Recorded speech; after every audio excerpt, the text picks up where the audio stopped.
Hello दोस्तों, कैसे हैं आप सब।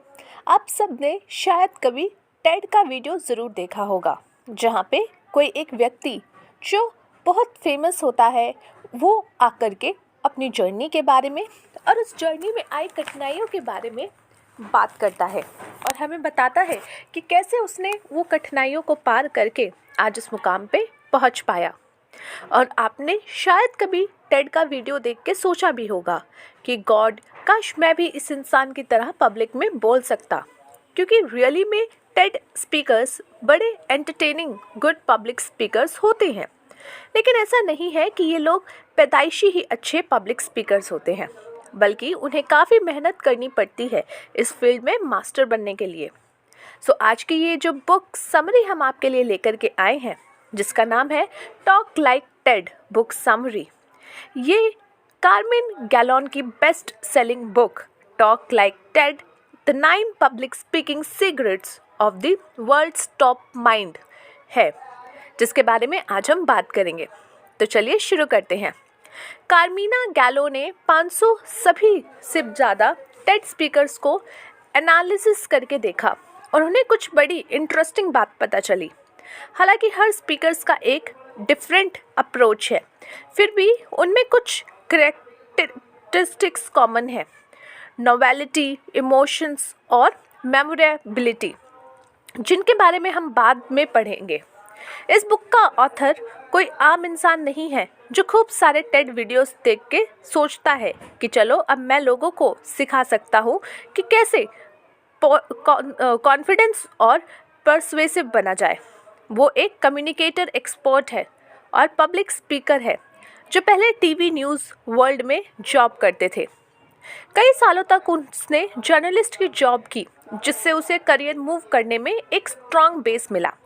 वो स्टीव जॉब्स की बॉडी लैंग्वेज और पर्सवेसिव टेक्निक्स एनालिसिस करता था, जो कि उसके टाइम पे उसकी बेस्ट सेलर बुक भी थी। नोवेलिटी, जो चीज़ स्टैंड आउट करती है, मेमोरेबल होती है, लोगों को डेली रूटीन में कुछ हटकर स्पेशल और डिफरेंट चीज़ें पसंद आती है। तो पहली चीज़ जो आप सीख सकते हैं वो ये कि थोड़ा डिफरेंट वे में ड्रेसअप होना सीख ले। Boring grey blade official suits लोगों की भीड़ में नज़र नहीं आते और सब एक ही जैसे लगते हैं। कुछ ऐसा पहने जो थोड़ा हटके हो, थोड़ा क्रेजी, कलरफुल, हिप्पी लुकिंग, या शर्ट टाइप जो आप आज तक अवॉइड करते आए हैं, या फिर सारे रूल्स तोड़कर कैजुअली ड्रेसअप करें, जैसे आप अपने फ्रेंड्स के साथ घूम रहे हैं।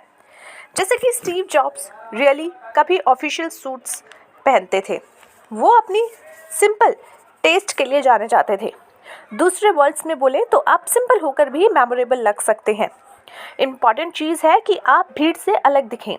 बेशक आपको कुछ चीज़ें कंसीडर करनी होगी कि मेरे स्पेक्टर्स और आपके लिसनर्स किस टाइप के हैं, मैं उन्हें किस टाइप का मैसेज देने वाला हूँ। क्या मैं उन्हें एक सीरियस बिजनेस ओरिएंटेड इंसान का इम्प्रेशन दूंगा, या उनके सामने जितना हो सके उतना रिलैक्स बनकर रहूँगा।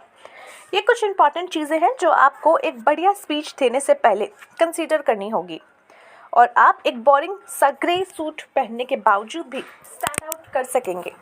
अगर आपको टीनेजर्स के एक ग्रुप के ड्रग एब्यूज़र के डेंजर के ऊपर बात करनी है, तो जाहिर आपको थोड़ी बहुत कमांड शो करानी होगी, जैसे कि यहाँ पे सूट पहनकर जाना एक राइट स्टार्टिंग पॉइंट है। फिर आता है इमोशंस।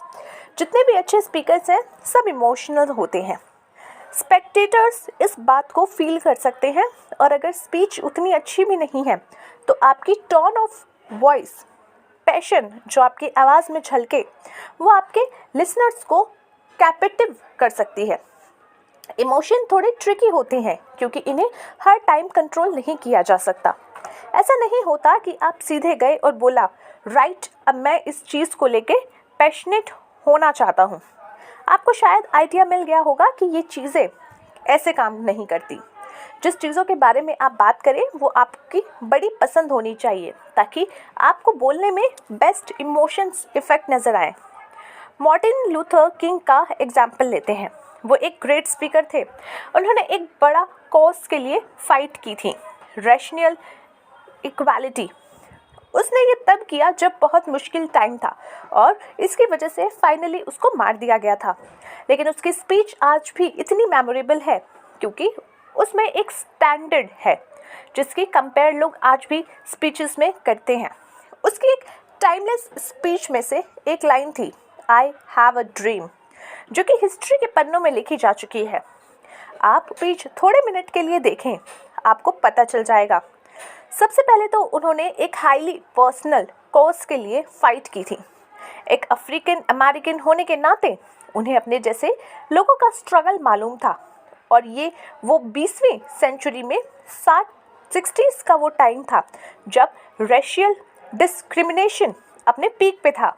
जब वो इस बारे में स्पीच देते थे तो उनकी वॉइस कांपने लगती थी, उनकी आंखों में आंसू भर आते थे। उनके जेस्चर्स से पता चलता था कि वो कितने नर्वस हैं और एंजाइटी फील कर रहे हैं। अपने इमोशन एक्सप्रेस करने के उनके ये तरीके थे। अगर कोई आदमी इस तरह से कोई वैक्यूम क्लीनर बेचने की कोशिश करे तो वर्ल्ड का बेस्ट मर्चेंट बन सकता है। लेकिन एक ट्रिक है कि आप वैक्यूम क्लीनर के बारे में इतने इमोशन होके बात नहीं कर सकते। स्माइल वहाँ पे आपकी चीज़ों को लेकर हम इस लेवल तक पैशन नहीं दिखा सकते। पैशन के लिए आपको अंदर डीप तक जाना होगा। अगर आप 2-4 टेड वीडियोस देखेंगे, उसको एनालिसिस करें तो देख सकते हैं कि इसमें सभी स्पीकर्स अपनी लाइफ के बिगेस्ट पैशन के बारे में बात करते हैं। इसमें कुछ डॉक्टर्स हैं तो कुछ साइकोलॉजिस्ट और कुछ इकोनॉमिस्ट। ये बात इतनी सी नहीं है कि आप जो हैं सो हैं, बट यहाँ पे आप उसको दर्शा भी रहे हैं, खुद को लेकर कूल है। और जब आप ऑथेंटिक होते हैं तो खुद ब खुद अपने दिल की सुनने लगते हैं और फिर आप वही बोलते हैं, वही करते हैं और उन्हीं लोगों के साथ होते हैं जो आपको खुशी देते हैं। आप उन लोगों से मिलते हैं जिनसे बात करना आपको अच्छा लगता है, उन जगहों पर जाते हैं जो आपकी ड्रीम डेस्टिनेशन है और फिर आपकी लाइफ में एक तरह की फुलफिलमेंट आती है और आप वही करते हैं जो आपका दिल करता है। बीइंग मेमोरेबल, नॉवेलिटी और इमोशंस कुछ ऐसे तरीके हैं जिससे आप मेमोरेबल बन सकते हैं। लेकिन बाकी दूसरे मेथड्स भी हैं, जिसे हमने मार्टिन लूथर किंग की एक्सटर्नल लाइन मेंशन की थी, आई हैव अ ड्रीम। आई यानी हमें जैसे ही इस एक स्टेटस के बारे में सोचते हैं तुरंत मार्टिन लूथर किंग और उनके आइडियाज़ माइंड में आ जाता है। आपकी सोच में एक अच्छी सी पंच लाइन और एक बढ़िया स्ट्रक्चर होना चाहिए जो मेमोरेबल हो।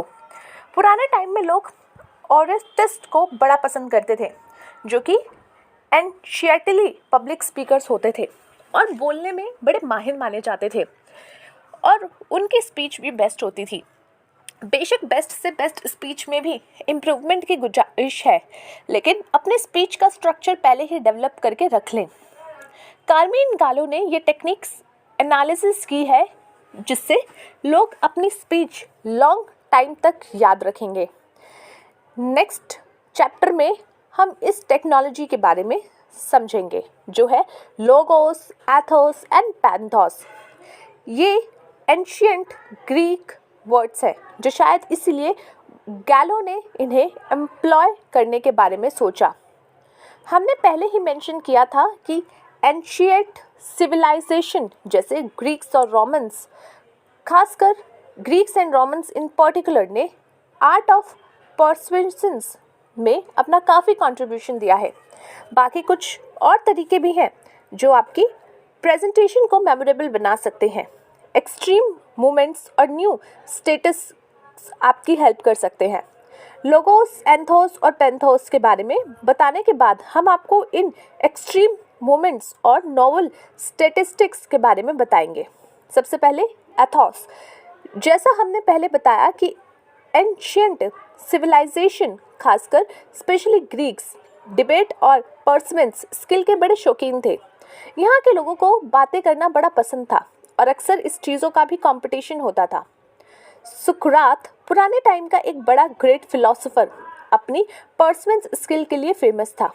वो अपनी लिसनर्स को अपनी बातों से कन्विंस कर लेता था और राइट क्वेश्चन पूछकर वो कंप्लीटेड अपोजिट ओपिनियन इंड्यूस कर लेता था और एंड में उसकी लिसनर्स यहाँ पे कम्प्लीटली अमेज्ड हो जाते थे। और जब वो उनको बेवकूफ़ नहीं बना पाता था तो वो सिंपली उन्हें कुछ सवाल पूछता और उस पर आर्ग्यूमेंट करता। फिर सुनने वाले खुद से ही कोई कंक्लूजन निकाल लेते थे। आपको भी कुछ इस टाइप की स्टाइल अपनानी होगी, क्योंकि कोई भी बेवकूफ़ बनाना या झूठ सुनना पसंद नहीं करता। और इसलिए अपनी स्पीच में हमेशा रियल रिलेटिव आर्ग्यूमेंट्स रखें। यही एथोस का एसेंस है। एथोस का मतलब है क्रेडिबिलिटी। गैलो एक इंटरेस्टिंग टेक्निक के बारे में बताते हैं जिससे राइट अमाउंट ऑफ एथोस लाया जा सकता है। जैसे कि आप अपने क्लेम्स रियल डेटा से प्रूव कर सकते हैं या उनसे भी बेटर, जैसे स्टैटिस्टिक्स और ग्राफ्स का यूज़ करके। स्पेशली ग्राफ्स पब्लिक स्पीकिंग के बड़े काम आते हैं। भी ईजी हैं और लोगों को बस एक पिक्चर से काफ़ी इंफॉर्मेशन मिल जाती है। लेकिन उससे भी ज़्यादा इम्पॉर्टेंट है आपकी पर्सनल क्रेडिटिबिलिटी, आपकी पर्सनालिटी और करैक्टर। सिंपली बोले तो लोग आपकी क्रेडिटिबिलिटी चेक करना चाहते हैं, इसलिए खुद को हमेशा पॉजिटिव लाइट में प्रेजेंट करें। जैसे कि हमने बताया कि आप टीएनजन्स के सामने ऐसे ही नहीं चले जाएंगे, आपको कुछ रोब वाली बात होनी चाहिए। इसके लिए आपको अपने लुक्स और पर्सनल स्टेट्स पर ध्यान देना होगा। कोई चश्मा पहनते हैं तो लोग कभी कभी बोल देते हैं, ओह आप तो एक साइंटिस्ट लगते हैं, या कोई गंजा होगा तो बोलेंगे तुम ठग लगते हो। तो देखा आपने, अपीयरेंस धोखा देता है, लेकिन कई बार आप इसे maximum amount of Athos achieve करने के लिए भी यूज़ कर सकते हैं। वहीं दूसरी तरफ क्राउड पर भी काफ़ी कुछ डिपेंड करता है। जैसे एग्जाम्पल के लिए जो लोग पॉलिटिकल इवेंट्स अटेंड करते हैं उन्हें आर्ग्यूमेंट्स नहीं चाहिए होते, और अगर वो ऐसे करते भी हैं तो उन्हें क्रेडिटिबिलिटी की परवाह नहीं होती। हम बाद में बताएंगे कि बाकी और भी टेक्निक्स हैं जो ऐसे क्राउड के लिए एकदम सूटेबल है। फिर आता है लोगोस। लोगोस एक बड़ा इम्पॉर्टेंट ग्रीक वर्ड है। इसके हाइटेंड डिफरेंट मीनिंग्स हैं, लेकिन लॉग नॉर्मली इसका मतलब रीज़न, रैशनैलिटी और माइंड से निकालते हैं। कर्माइन लोगो गैलन कहते हैं कि लोगोस का मतलब है आर्ग्यूमेंट्स और आप चीज़ों को किस तरह देखते हैं। सिंपल में बोले तो आपके कंक्लूजन लॉजिकली आपके डेटा को फॉलो करते हैं, और ये एक्सट्रीमली इम्पॉर्टेंट चीज़ मानी जाएगी, और वो भी इस क्राउड जो हाईली क्रिटिकल और एजुकेटेड है। गैलो आपको सिखाते हैं कि अपनी स्पीच एडवांस में ही प्रिपेयर कर ले ताकि कोई कन्फ्यूजन ना रहे, और ऐसा ना हो कि आप कुछ अनाप शनाप बोलने लगे जिससे आपकी क्रेडिटिबिलिटी और लोगोस पर लोग सवाल उठाएं। एथोस और लोगोस एक्चुअली साथ साथ चलते हैं, और एक के बिना दूसरे के बिना बारे में सोचा ही नहीं जा सकता। जैसे कि माना अगर आप बच्चों को ड्रग्स अब्यूज़ के डेंजर्स के बारे में कन्विंस करना चाहते हैं, तो ऐसा नहीं है कि आप सीधे गए और बोला बच्चों ड्रग्स मत लेना, ये बुरी चीज़ है, ओके, जैसे कि मिस्टर मैंकी करते थे। आप भी जाकर कुछ ऐसा नहीं बोलना चाहेंगे, देखो इतनी 1000 स्टडीज से प्रूव हुआ है कि कुछ साइक्लोटिव सब्सटेंस का आपकी बॉडी में यहाँ एडवर्स इफेक्ट पड़ता है, जैसे कि प्रालंगेंट MDMA का यूज़ करने से यहाँ आप इनविजिबल न्यूरल डैमेज होता है। अब ये पहले वाले स्टेटमेंट से ज़्यादा कॉम्प्रिहेंसिव और लॉजिकल डिबेट है। लोगोस और थैलोस इम्पॉर्टेंट है क्योंकि अगर लोग आपके डिस्कोर्स में लॉजिक फ्लोज नोटिस करेंगे तो उन्हें आपकी कही किसी भी बात का यकीन नहीं आएगा, चाहे आप कितनी भी लॉजिकल बात क्यों ना बोलें, क्योंकि लोगों की हैबिट होती है कि ओवर जनरलाइज करने की, और ये चीज़ आप ध्यान रखो तो अच्छा होगा। पैथोस, और अब इन तीनों में से मोस्ट इम्पॉर्टेंट टेक्निक है पैथोस। ये इमोशन कनेक्शन है जो आपको अपने ऑडियंस से कनेक्ट करती है।